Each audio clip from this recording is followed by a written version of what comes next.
Hello friends, all of you welcome to my channel.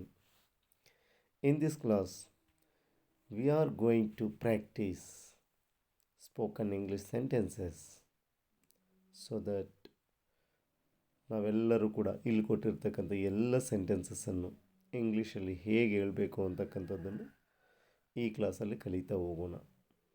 ನೋಡಿ, ಇಲ್ಲಿ ನಾನು ಸೆಂಟೆನ್ಸಸ್ ಕೊಟ್ಟಿದ್ದೀನಿ. ನನ್ನ ಬಗ್ಗೆ ನಿಮಗೆ ಗೊತ್ತಾ? ನಾನು ಯಾರು ಗೊತ್ತಾ?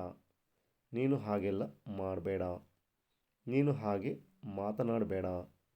ನನ್ನನ್ನು ಸರಿಯಾಗಿ ನೋಡ್ಕೋ. ನಾನು ಹೇಳಿದ್ದೆ ನಿನಗೆ ಗೊತ್ತಾಯ್ತಾ? ನೀನು ಶಾಲೆಗೆ ಹೋಗ್ತೀಯಾ ಇಲ್ವಾ? ನೀನು ಓದ್ತೀಯಾ ಇಲ್ವಾ? ಅವನು ಮಾಡ್ತಾನ ಇಲ್ವಾ? ಇನ್ನು ಇದೇ ರೀತಿ ಹಲವಾರು ಸೆಂಟೆನ್ಸಸ್ ಈ ಒಂದು ಕ್ಲಾಸಲ್ಲಿ ಕೊಟ್ಟಿದ್ದೀನಿ ನಾನು. ಸೊ ದಟ್ ಇವೆಲ್ಲವನ್ನು ನಾವು ನಮ್ಮ ಡೈಲಿ ಲೈಫಲ್ಲಿ ಮಾತಾಡ್ತಾನೆ ಇರ್ತೀವಿ ಅಲ್ವಾ? ಸೊ ಇವುಗಳನ್ನೇ ನಾವು ಇಂಗ್ಲೀಷಲ್ಲಿ ಕೂಡ ಕಲಿತ್ಕೊಂಡು ಮಾತಾಡೋಣ. ಹಾಗಾಗಿ ಎಲ್ಲರೂ ಕೂಡ ಈ ವಿಡಿಯೋವನ್ನು ಕೊನೆವರೆಗೂ ನೋಡಿ. ಮಧ್ಯದಲ್ಲಿ ಯಾರೂ ಸ್ಕಿಪ್ ಮಾಡಬೇಡಿ. Okay, let us start today's practice. ನಾನು ಯಾರು ನಿನಗೆ ಗೊತ್ತಾ? ನಾನು ಯಾರು ನಿನಗೆ ಗೊತ್ತಾ? Do you know who am I? Do you know who am I? Do you know ನಿನಗೆ ಗೊತ್ತಾ? ಹೂ ಆಮ್ ಐ ನಾನು ಯಾರು? Do you know who am I? ಇದೇ ರೀತಿ ಪ್ರಾಕ್ಟೀಸ್ ಮಾಡಿ. ನೆಕ್ಸ್ಟ್, ನಾನೇನು ಮಾಡ್ತೀನಿ ಅಂತ ನಿಮಗೆ ಗೊತ್ತಾ? ನಾನೇನು ಮಾಡ್ತೀನಿ ಅಂತ ನಿಮಗೆ ಗೊತ್ತಾ? ಇದನ್ನು ಇಂಗ್ಲೀಷಲ್ಲಿ do you know that what I do? Do you know that what I do? ಈ ರೀತಿ ಹೇಳಬೇಕು. ಡು ಯು ನೋ ಅಂತಂದರೆ ನಿಮಗೆ ಗೊತ್ತಾ? ದಟ್ ವಾಟ್ ಐ ಡೂ ನಾನೇನು ಮಾಡ್ತೀನಿ ಅಂತ. ಸೊ ದಟ್ ಇಲ್ದಿರ ಕೂಡ ಹೇಳ್ಬೋದು do you know what I do. ಹಾಗೂ ಕೂಡ ನಾವು ಹೇಳ್ಬೋದು. ಇಲ್ಲಿ ದಟ್ ಅನ್ನೋದು ಅಂತ ಅಂತಕ್ಕಂಥದ್ದನ್ನು ತಿಳಿಸುತ್ತೆ. ನೀನು ಹಾಗೆ ಮಾಡಬೇಡ. ಇದನ್ನೇ ಹೇಗೆ ಹೇಳಬೇಕು? ನೀನು ಹಾಗೆ ಮಾಡಬೇಡ. You shouldn't do like that. You shouldn't do like that. You shouldn't do ನೀನು ಮಾಡಬೇಡ. ಲೈಕ್ ದಟ್ ಹಾಗೆ. You shouldn't do like that ನೀನು ಹಾಗೆ ಮಾಡಬೇಡ. ನೀನು ಹಾಗೆ ಮಾತನಾಡಬೇಡ. ನೀನು ಹಾಗೆ ಮಾತನಾಡಬೇಡ. ಇದನ್ನು ಇಂಗ್ಲೀಷಲ್ಲಿ ಹೇಗೆ ಹೇಳಬೇಕು? You don't talk like that. You don't talk like that. You don't talk ನೀನು ಮಾತನಾಡಬೇಡ. ಲೈಕ್ ದಟ್ ಹಾಗೆ. You don't talk like that ನೀನು ಹಾಗೆ ಮಾತನಾಡಬೇಡ. You don't talk like that. ಇದೇ ರೀತಿ ಎಲ್ಲ ಸೆಂಟೆನ್ಸಸ್ಸನ್ನು ಕೂಡ ಪ್ರಾಕ್ಟೀಸ್ ಮಾಡಿ ಕಲಿಬೇಕು ನಾವು. ನೆಕ್ಸ್ಟ್, ನಾನು ಹೇಳಿದ್ದು ನಿನಗೆ ಅರ್ಥ ಆಯಿತಾ? ನಾನು ಹೇಳಿದ್ದು ನಿನಗೆ ಅರ್ಥ ಆಯಿತಾ? ಇದನ್ನು ಇಂಗ್ಲೀಷಲ್ಲಿ ಹೇಗೆ ಹೇಳ್ತೀರಾ? Did you understand what I said? Did you understand what I said? Did you understand ನಿನಗೆ ಅರ್ಥ ಆಯಿತಾ? ವಾಟ್ ಐ ಸೆಡ್ ನಾನು ಹೇಳಿದ್ದು. Did you understand what I said ನಾನು ಹೇಳಿದ್ದು ನಿನಗೆ ಅರ್ಥ ಆಯಿತಾ? ನಾನು ಮಾಡಿದ್ದು ನೀನು ನೋಡಿದ್ದೀಯಾ? ನಾನು ಮಾಡಿದ್ದು ನೀನು ನೋಡಿದ್ದೀಯಾ? ಇದನ್ನು ಇಂಗ್ಲೀಷಲ್ಲಿ ಹೇಗೆ ಹೇಳೋಣ? ನಾನು ಮಾಡಿದ್ದು ನೀನು ನೋಡಿದ್ದೀಯಾ? Did you see what I did? Did you see what I did? Did you see ನೀನು ನೋಡಿದ್ದೀಯಾ? ವಾಟ್ ಐ ಡಿಡ್ ನಾನು ಮಾಡಿದ್ದು. ಇದೇ ರೀತಿ ಪ್ರಾಕ್ಟೀಸ್ ಮಾಡಿ. ನಾನು ಹೇಳಿದ್ದು ನಿನಗೆ ಗೊತ್ತಾಯ್ತಾ? ನಾನು ಹೇಳಿದ್ದು ನಿನಗೆ ಗೊತ್ತಾಯ್ತಾ?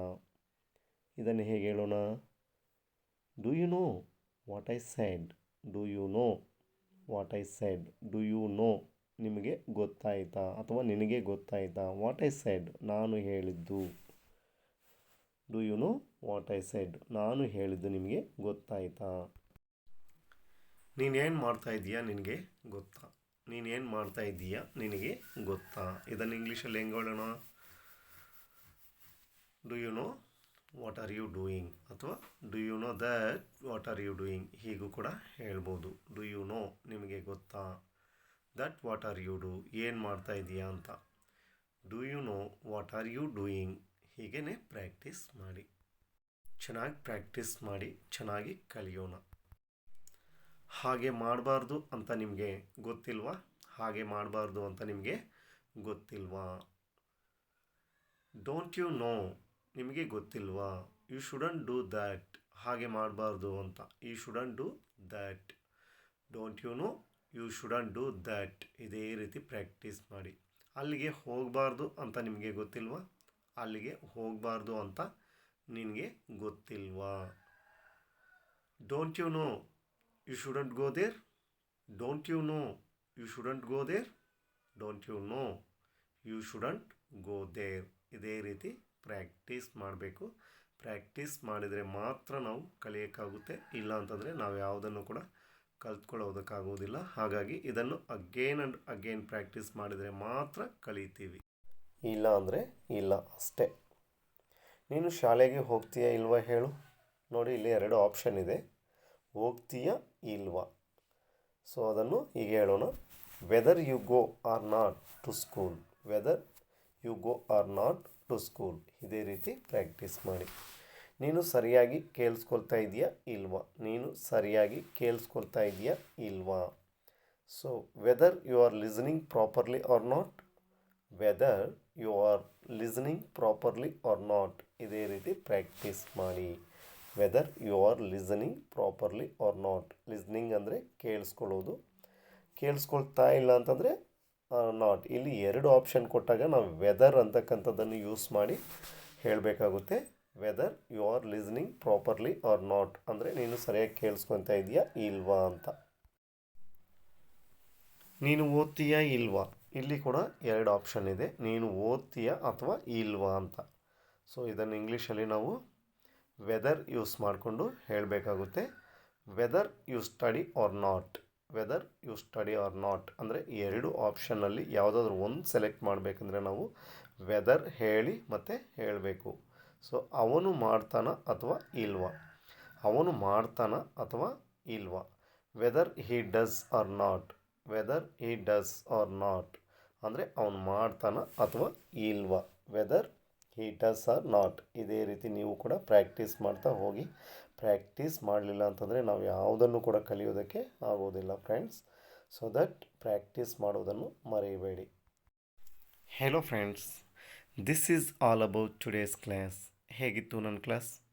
ಎಲ್ಲ ಸೆಂಟೆನ್ಸಸ್ಸು ನಿಮಗೆ ಇಷ್ಟ ಆಯಿತಾ? ಸೊ ಇಷ್ಟ ಆಗಿದ್ದರೆ ಕಾಮೆಂಟ್ ಮಾಡಿ, ಇಲ್ಲ ಬೇರೆಯವರು ಕಲ್ತ್ಕೊಳ್ಳೋದಕ್ಕೆ ಶೇರ್ ಮಾಡಿ. ಮತ್ತು ನನ್ನ ಈ ಒಂದು ವಿಡಿಯೋವನ್ನು ಎಂಡ್ವರೆಗೂ ನೋಡಿದ್ದಕ್ಕೆ ನಿಮ್ಮೆಲ್ಲರಿಗೂ ಕೂಡ ಥ್ಯಾಂಕ್ಸ್. ಇದೇ ರೀತಿ ದಿನಬಳಕೆಯ ವಾಕ್ಯಗಳನ್ನು ಇಂಗ್ಲೀಷ್ನಲ್ಲಿ ಕಲಿಬೇಕು ಅಂತಂದರೆ ನಿರಂತರವಾಗಿ ನನ್ನ ಈ ಒಂದು ಚಾನಲನ್ನು ನೋಡ್ತಾ ಇರಿ.